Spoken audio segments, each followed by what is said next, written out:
Now, I mean, that was maybe a lie. there's That one was or a lie. two like random guys in Chelsea who might call me daddy, but that's another story. The Mercedes-Benz Interview Lounge. Andy Cohen just walked through the door, and already we're at hurricane status. I like it. Chaos. I love it. What are I you do what I saying? can. What are you saying over here? I'm saying that your husband could wind up being the first. You have a beautiful spread in horse country in Jersey. I was like, wait a minute. First gay house husband Should we call Alex? in Jersey. Can you get Alex on the phone? I mean, you want to hear Staten Island, Alex? You wait till you hear this. I mean, I would this love could to be see a him flip a thing. table. He will flip a I table. know he would. No, I would like the calls that I would get from Elvis at being like, Andy, you're not using my husband doing X, Y, or Z on the show. Why not? I'm like, Elvis, this is going to happen. I forgot that Elvis has a gold mic. I love it. Wait, do you get the calls from the girls and say, "Hey, Andy, you're not using that"? Depends which girl. They typically know that if something happens in front of the camera, it's going to wind up in the show. They need to know that. All right. So it was, I don't know how many days ago it was, Melissa Gorga sat in this very seat. Yes. And we were talking about, of course, the feud between Melissa and Teresa on New Jersey.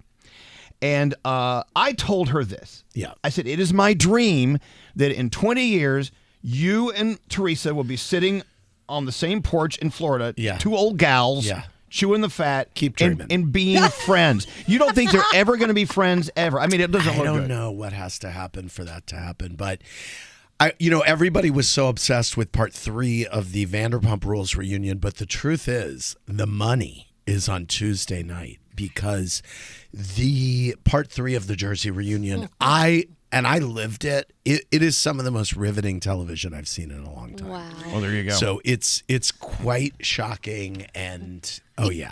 Hey, Alex.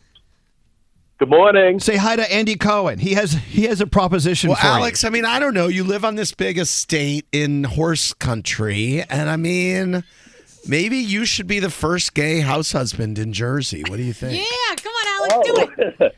Okay, I'm down for that. I'm already doing laundry and feeding the dogs and taking care of everything that Elvis left all over the house. Okay, well, I mean, that may be the stuff we don't show. Yeah, but, exactly. You never do any of that I don't anyway. know. Yeah, right. No, you would have to show them your glamorous side. Can we find that ever? Yes, we can find that. Okay, good. All right. I like Staten Island. Staten Island works on TV, in case you don't know. Yes, it does. Yes. All right, I'll get back to you later on that. Have a beautiful day. All right, bye. Love you. Love it. Yeah, so we were watching the interview on CBS Sunday Morning, which is my favorite show of all time. So good. Anderson Cooper interviewing his friend, Andy Cohen, about what it's like being a single father. Yeah. You're a single gay father. You have Yes. 2 kids. Yes, I do. And you know what? It was a very eye-opening interview because I was watching it with Alex. Yeah. And we looked at each other like, kids. Right. We got schnauzers. We're good.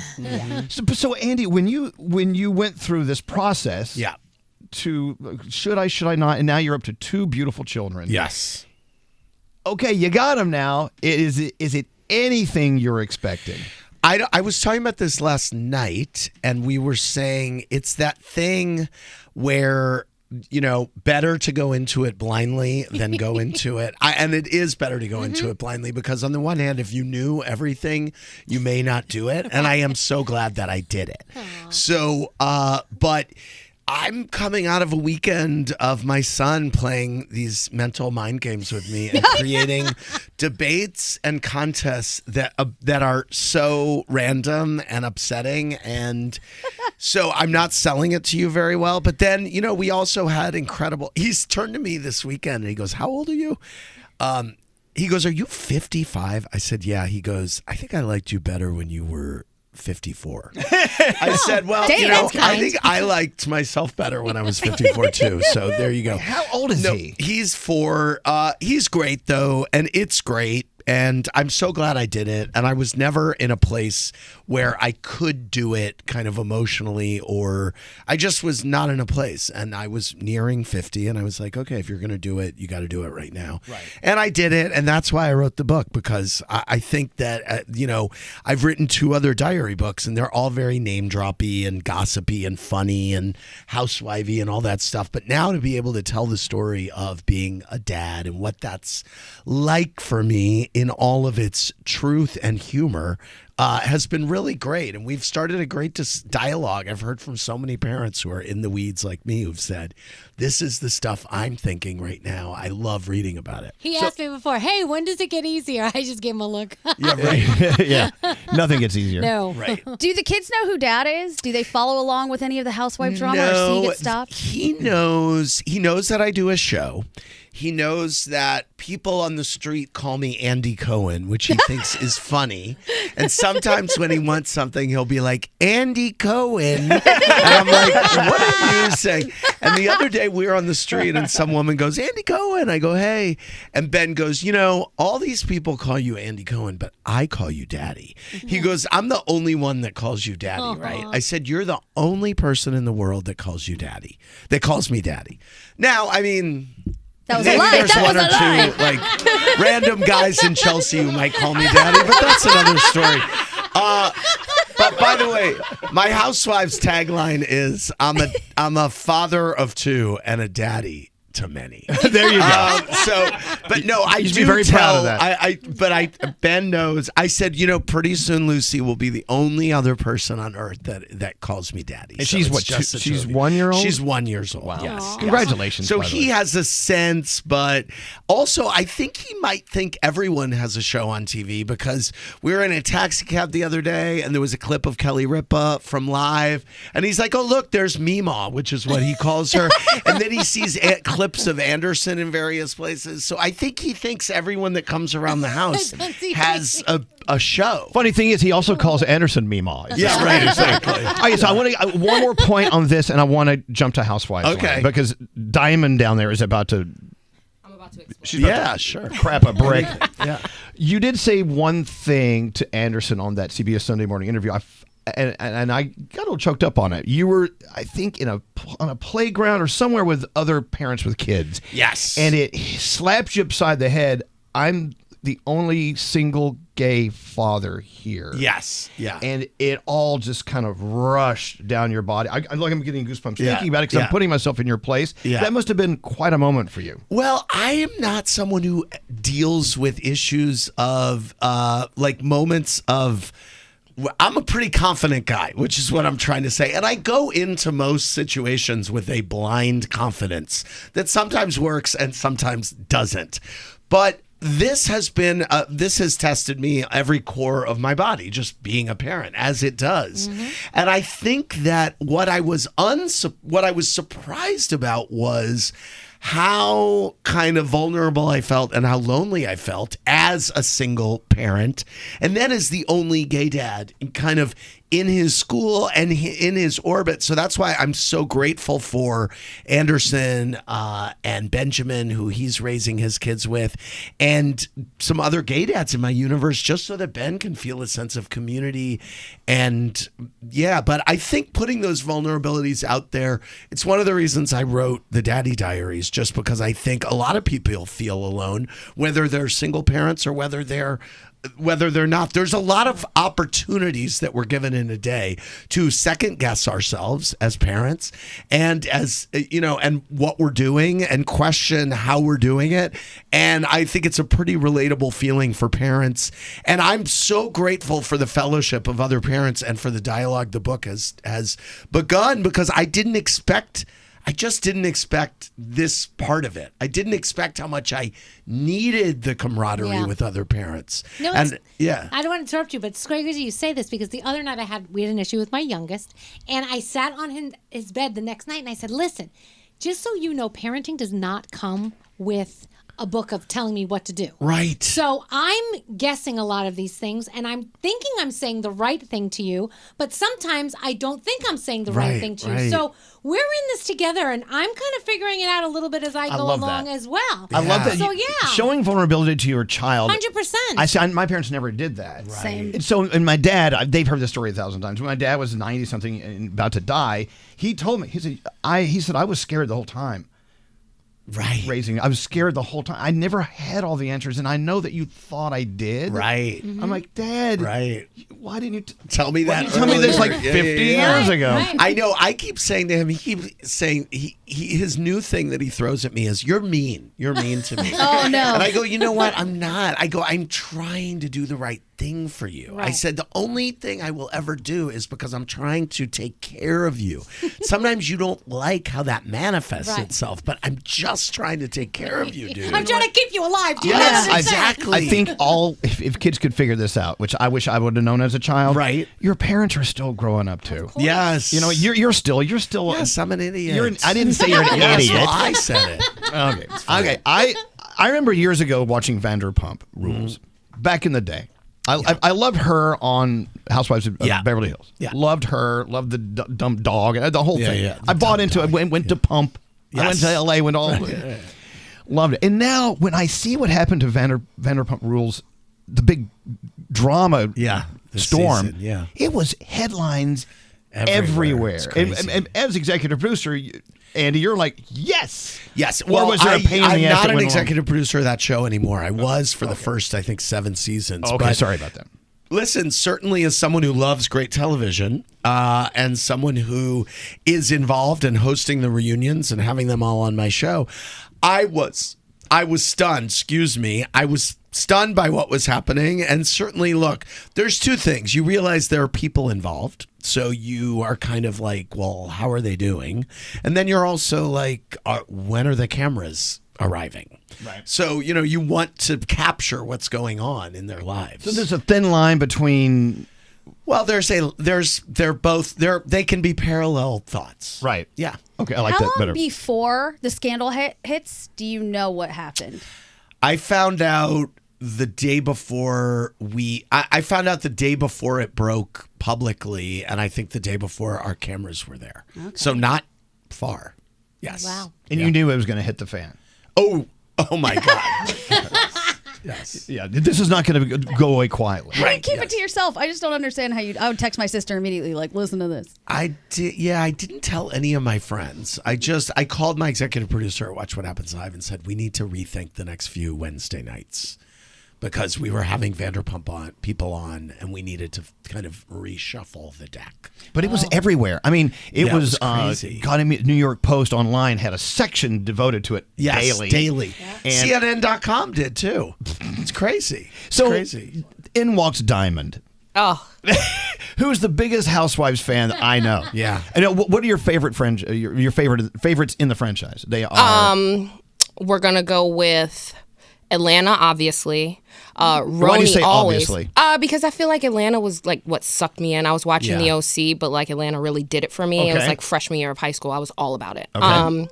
RHONJ, I think Yeah. that is just like. I'm so excited for you to see the new RHONJ. You know, I was gonna ask you. Okay, Yes. let's get into that. Yeah, great. Talk about it. So, I mean, what goes into really picking these women? Like, are you thinking back of like what old RHONJ was? Do we need certain people to fill I mean, that I space? think we were thinking of we want to do a totally new RHONJ, and we want them to be a group of friends, and we want them to be representative of a version of New York that we haven't shown before. By the way, RHONY is Real Housewives of Oh, New sorry. York, which is Thank RHONJ you. for the Yes. insiders. But please, Yes. I digress. Go ahead. And, look, and then we wanted them to be everything that we love in a housewife. Outspoken, glamorous, aspirational, willing to speak their feelings, all that stuff.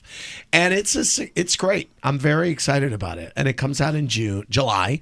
And it's a whole new group. Oh, I'm excited. yeah, I'm Now, excited. with that said, are we expecting a whole new group in New Jersey? Because everything's on pause and on hold for now. It's Is what I'm not hearing. really on pause. That was a little blown up. I mean, we always take a minute between seasons, and then suddenly it made it look like we were in the middle of production and we shut the cameras down. I mean, all it is we're just taking a second between seasons. And if you will, and when you see part 3 of the reunion on tomorrow night, you will say, oh, I understand why they're taking a second between seasons. I totally get it. That was a bloodbath. Let's take a minute and let everyone catch their breath before we send cameras in. And that's me saying something. Typically you would send cameras in the next day, but it was was too hot to handle. So I can't wait. We need a God. minute. We need a minute. I'm going to make an assumption while you're on set and it's going down. Yeah. And I'm sure your heart's beating. You're like, okay, I need to keep this under some bit of control, even though they can edit stuff later. But I need to. And then, I mean, it must take its toll on you emotionally a little bit to have to deal with adults acting like children. Yes. I mean, and it's it does. To the 20,000th degree. There have been a lot of headlines that I, lost my temper, and people saying, "Well, is that appropriate for him to lose his temper on a woman?" And I will tell you to sit in my chair for 10 hours and listen to what I listen to, and then you tell me how you take it on. It's the emotions of the moment, and I would rather have that than some droid up there going ask another question. Yeah, exactly. No, I know, but possible. when it's done, when you wrap and everyone's out, and you're like, okay, let's go home. Do you secretly, Andy, say to yourself, "Yes, this was friggin-tastic"? No, I think I think I say everything. I think when I left that one, I was very battle weary, and I went home, and I think I poured myself a tequila, and it was all just crazy. And I went to bed really early. Now I woke up at 3 a.m. that morning, and then I started processing all that I had heard, and I was like, wow, this was wild. And I sent a very long email to all the producers with a ton of thoughts that I was having about about how what we should include, what we shouldn't, what my thoughts about it. So that was, I needed to process it, is the answer. Have you ever had something happen where you go, no, we can't put that in there, it's too much? Yes, and I'm trying to think what that might be. But yeah, sure. Okay. Yeah. Diamond said she was totally on your side about getting angry and yelling. She said someone's got to keep those people in control. Oh, without a doubt. Yeah. But he's admitting to you he lost it. Yeah, good for him. Good for you. Thanks. You can't just sit there and be quiet the entire time. And first of all, I think it's disrespectful to the moderator of anything who's thank you. I'm trying to ask questions, we're Right. trying to get this content out, and you guys are yelling at each other. It doesn't make any sense. Yes. Can't you yell at each other over Christmas? I don't really, I was assuming that they had time out to let this simmer, so when they get back together in the studio, then it's like, okay. Well, yeah, they're ready to go. Let me ask you this. I know through, I think, your first book, you are and have always been a student of television. Yes. TV history, this and that. Yeah. Have you ever stopped to think about what these Housewives shows are going to be thought How of? they're regarded. I do. How are they going to age? How are they going to wear? I think that they will be regarded, and I think they are regarded now the way that people used to regard soap operas, both in the fandom, which is intense. And if you think about the fandom of soap operas when we were coming up, that people would go to soap conventions. Oh, yeah. People are going to BravoCon. People would consume anything relating to their shows. And I think that there's a similar... there's a parallel experience in the fandom, but I also think in the criticism of the Housewives shows, it's similar to what people would say about soap operas. People would say, have soap operas gone too far? Look at what they're talking about on soap operas. Look at how they're talking about them. It would be on the cover of Time or Newsweek. Right. Every 4 years, they would say, have the soaps gone too far? And I think there's a dialogue going on about reality TV that's the same way. And so I think it's replaced the soap opera is my short answer, and that's how it will be regarded. I never thought of it that way, but absolutely. And that's why, look, we've just started an incredibly wonderful season of Orange County, which started last week, and episode 2 will be on Wednesday night. This is season 17 of this show. We now can refer to things that happened 17 years ago on the show and play a flashback in the way that they used to do on All My Children or my favorite soaps in the day. So it's wild that we're here. It's wild that this is still going on. Why is it still going on? What is it that is so appealing to the Diamonds and the rest of us? Well, we feel like we know these women, and truth is stranger than fiction. And I think we all love judging other people, and we love judging people we think we know. And it's easy and it's guilt-free. I can watch that show and say, I can't believe how Melissa spoke to Teresa or vice versa. Or, wow, I have a sister-in-law that I hate too. And I put myself in that situation. And I think they could say, look, I hate my sister-in-law, but thank God it's not as bad as those two. So I think there are a lot of ways that you can kind of play along at home in a weird way. Andy, I'm so glad you came in today. Me too. And I wish we had more time. Me too. That's what's pissing me off. But Last question. If I download your book on Audible, are you doing I'm doing, I narrate the Isn't that Daddy fun to do? Diaries. That's what I Yes. want. I love to do that. Yes.